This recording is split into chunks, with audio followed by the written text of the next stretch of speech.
জীবনে সাফল্য পেতে গেলে আমাদেরকে কয়েকটি জিনিস ত্যাগ করতেই হবে।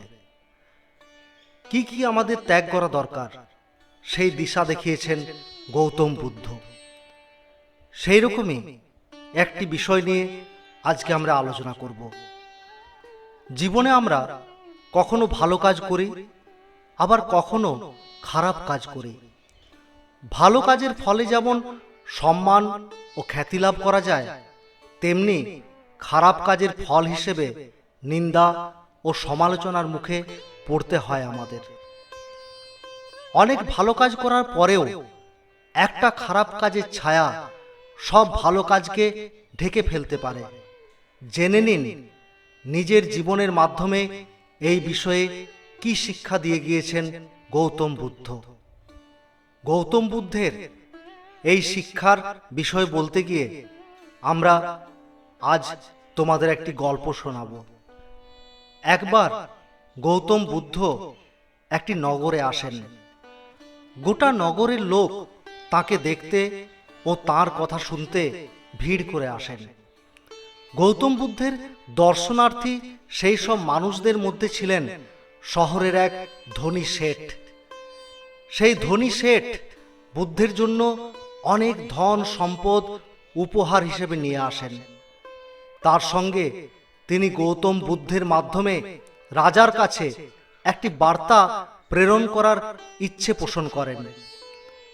যখন ওই সম্পদশালী শেঠ বুদ্ধের সঙ্গে দেখা করেন, তখন তিনি বুদ্ধকে বলেন যে তিনি ওই শহরের একজন অত্যন্ত ধনী ও প্রভাবশালী ব্যক্তি। শেঠ আরো বলেন, আমি এই নগরের জন্য অনেক কিছু করেছি, অনেক বিদ্যালয় ও চিকিৎসা কেন্দ্র স্থাপন করেছি, এমনকি আপনি যে বহুমূল্য আসনে বসে আছেন তাও আমার তৈরি। বুদ্ধ চুপচাপ ওই শেঠের সব কথা শুনলেন।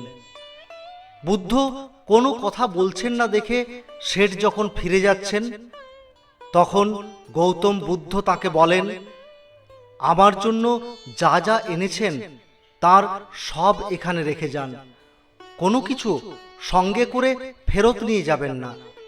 সর্বত্যাগী সন্ন্যাসী গৌতম বুদ্ধের মুখে এই কথা শুনে খুব অবাক হয়ে যান ওই শেঠ। তিনি বলেন, হ্যাঁ মহাত্মা, আমি আপনার জন্য যা যা এনেছি তার সবই আমি এখানে রেখে যাচ্ছি। তখন বুদ্ধ বলেন, আপনার আনা এই সব জিনিসের কোনোটাই আমার লাগবে না। আমি চাই আপনার মন যে অহংকারে পরিপূর্ণ হয়ে আছে, সেই অহংকার আপনি এখানে ত্যাগ করে যান।